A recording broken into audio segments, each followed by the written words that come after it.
نحمدہ و نصلی علی رسولہ الکریم۔ علماء کو گالی دینا کتنا خطرناک گناہ ہے، بلکہ ایک عام مسلمان کو، ایک عام انسان کو گالی دینا بھی انتہائی خطرے اور نقصان کی بات ہے۔ اور پھر رمضان المبارک کے اندر اس گناہ کی شدت اور حرمت میں اضافہ ہو جاتا ہے۔ بانی تبلیغ مولانا محمد الیاس رحمۃ اللہ علیہ، اللہ ان کی قبر پر کروڑوں رحمتیں نازل فرمائے، ان سے کسی نے پوچھا کہ حضرت، کسی عالم کے قول اور فعل میں تضاد ہو، اس کے کردار اور گفتار میں خامی ہو، تو ہم اسے برا کہہ سکتے ہیں، اس کی غیبت کر سکتے ہیں، اسے لعن طعن اور تشنیع کا نشانہ بنا سکتے ہیں؟ مولانا الیاس رحمۃ اللہ علیہ مثال کے ذریعے سے سمجھانے لگے کہ ایک پریس ہے، ایک کارخانہ ہے جس میں قرآن کریم کی چھپائی ہوتی ہے، اور غلطی سے کچھ صفحات آگے پیچھے ہو جاتے ہیں، کچھ لائنیں اوپر نیچے ہو جاتی ہیں، اس کی سیکوینس غلط ہو جاتی ہے۔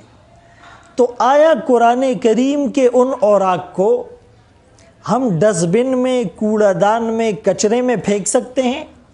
اس کی بے ادبی، اس کی توہین کر سکتے ہیں؟ سائل کہنے لگا ہرگز نہیں۔ مولانا الیاس رحمۃ اللہ علیہ پوچھنے لگے کہ بھائی، یہ صفحات آگے پیچھے ہو چکے ہیں، لائنیں اوپر نیچے ہو چکی ہیں، اس کی سیکوینس اور ترتیب بدل چکی ہے، تو اب اس کی توہین کرنے میں کیا گناہ ہے؟ وہ سائل کہنے لگا حضرت، جو بھی ہیں، جیسا بھی ہیں، ہے تو قرآن، ہے تو قرآن کریم کی آیات، ہے تو مقدس اوراق۔ مولانا الیاس رحمۃ اللہ علیہ فرمانے لگے، بالکل اسی طرح ایک عالم کہ قول اور فعل میں اگرچہ تضاد ہے، اس کا کردار اگرچہ مثالی نہیں، اس کی گفتار اگرچہ تمہیں پسند نہیں، اس کی ذاتی بہت سی خامیاں ہیں، لیکن ہے تو عالم، اس کے سینے میں قرآن ہے، اس کی نسبت رسول اللہ صلی اللہ علیہ وسلم کے ساتھ ہے، وہ منبر اور محراب کا وارث ہیں، لہٰذا اس کے برے عمل کی پوچھ اس سے میدان محشر میں اور قیامت کے دن ہوگی، ہم اس کے مکلف اور ذمہ دار نہیں ہیں۔ اور پھر اگر وہ غلط کام کرتا بھی ہے، ایک عالم اس کی اصلاح کرے، ایک عالم اس پر تنقید کرے، یہ تو کچھ سمجھ میں آنے والی بات ہے، لیکن ایک عام آدمی وہ تنقید کے نشتر چلاتا ہے اور کریٹیسائز کرتا ہے، کریکٹر ایسیسینیشن کرتا ہے، تو یہ انتہائی خطرے اور نقصان کی بات ہے۔ اور پھر اگر کسی کو منع کیا جائے، کسی کو سمجھانے کی کوشش کی جائے کہ بھائی یہ تمہارے ایمان کے لیے خطرے کی بات ہے، تو وہ آگے سے جواب دیتا ہے کہ جی یہ تو علماء سو ہیں، اور جو فضائل تھے وہ تو علماء حق کے لیے تھے۔ تو کتنی بدقسمتی کی بات ہے کہ علماء حق اور علماء سو کا فیصلہ بھی عوام کرنے لگے ہیں۔ یعنی اپنے جوتے کی گانٹھ کے لیے کوئی نائی کے پاس نہیں جاتا، اپنے بال کٹوانے کے لیے کوئی درزی کے پاس نہیں جاتا، اپنا سوٹ سلوانے کے لیے کوئی سبزی والے کے پاس نہیں جاتا، سبزی خریدنے کے لیے کوئی کپڑے والے کے پاس نہیں جاتا، کپڑا خریدنے کے لیے کوئی سونار کے پاس نہیں جاتا، سونا خریدنے کے لیے کوئی لوہار اور بھٹی میں نہیں جاتا۔ یعنی ہر چیز کی اسپیسیفک چیزیں ہیں۔ یعنی ڈاکٹر بننے کے لیے آپ کو میڈیکل کالج جانا پڑے گا، انجینئر بننے کے لیے آپ کو انجینئرنگ کالج جانا پڑے گا، اور آپ کو بیچلر آف ایجوکیشن کے لیے آپ کو اس کی خاص یونیورسٹی میں جانا پڑے گا۔ لیکن دین بیچارہ اتنا مظلوم ہے، علماء بیچارے اتنے لاوارث ہیں کہ جس کے جی میں جو آئے، جب آئے، جیسا آئے، جہاں آئے، وہ فوراً اس پر وار کر دیتا ہے۔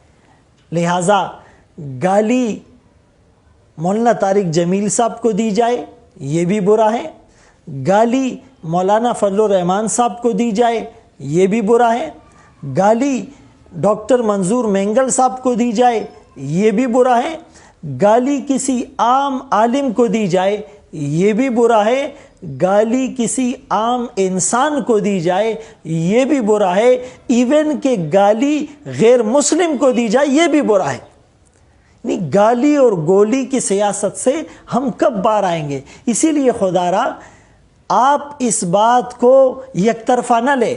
میں کسی پارٹی یا کسی جماعت یا کسی اسپیسیفک عالم کی فیور کی بات نہیں کر رہا، میں اللہ رسول کی بات کر رہا ہوں۔ رمضان المبارک کے اس مقدس مہینے میں اپنی زبانوں کو غیبت سے، چغلی سے اور گالی سے اور بیہودگی سے اور بیہودہ گوئی سے آپ کیوں آلودہ کر رہے ہیں؟ حسن بصری رحمۃ اللہ علیہ سے جب کسی نے پوچھا کہ حضرت علی رضی اللہ عنہ، حضرت امیر معاویہ رضی اللہ عنہ کے مابین جو جنگ ہوئی تو اس میں حق پر کون تھا؟ تو آپ نے کتنا خوبصورت جواب ارشاد فرمایا جن کے خون سے اللہ نے ہماری تلواروں کو محفوظ رکھا، ان کی غیبت کر کے ہم اپنی زبانوں کو آلودہ کیوں کریں؟ اور دوسرے عالم نے جواب دیا، تلک امۃ قد خلت لہا ما کسبت ولکم ما کسبتم۔ وہ کچھ لوگ تھے جو پہلے چلے گئے، ان کے لیے ان کا عمل اور تمہارے لیے تمہارا عمل۔ اور کسی نے کہا کہ ہم اس موقع پر سکوت اختیار کرتے ہیں، ہم جنت اور جہنم میں بھیجنے کے ہم کوئی ٹھیکیدار نہیں ہیں، ہم علماء حق اور علماء سو کا فیصلہ کرنے اور لیبل لگانے کے مجاز نہیں ہیں۔ اسی لیے اپنی زبانوں کو قابو میں رکھیے۔ معاذ بن جبل رضی اللہ تعالیٰ عنہ جو اس امت کے علماء کے سردار ہوں گے، قیامت کے دن اس امت کے علماء کا جھنڈا ان کے ہاتھ میں ہوگا۔ رسول اللہ صلی اللہ علیہ وسلم نے انہیں یمن کا گورنر بنا کر بھیجا تھا۔ آج بھی اربد میں ان کا قبر وہ خوشبوؤں کا سمندر ہیں۔ رسول اللہ صلی اللہ علیہ وسلم نے انہیں کیا نصیحت ارشاد فرمائی تھی؟ املک علیک لسانک، کنٹرول یور ٹنگ، اپنی زبان کو قابو میں رکھنا۔ 22 ویلر ٹرالر کو بریک لگانا آسان ہے، زبان کو قابو میں رکھنا مشکل ہے۔ رسول اللہ صلی اللہ علیہ وسلم کا فرمان ہے، 2 چیزوں کی ضمانت مجھے دو، جنت کی ضمانت مجھ سے لے لو، ایک جو 2 جبڑوں کے درمیان یعنی زبان، اور دوسری جو رانوں کے درمیان یعنی شرمگاہ کی حفاظت، اور ضمانت تم دو، جنت کی ضمانت رسول اللہ صلی اللہ علیہ وسلم دے رہے ہیں۔ اللہ عمل کی، سمجھ کی توفیق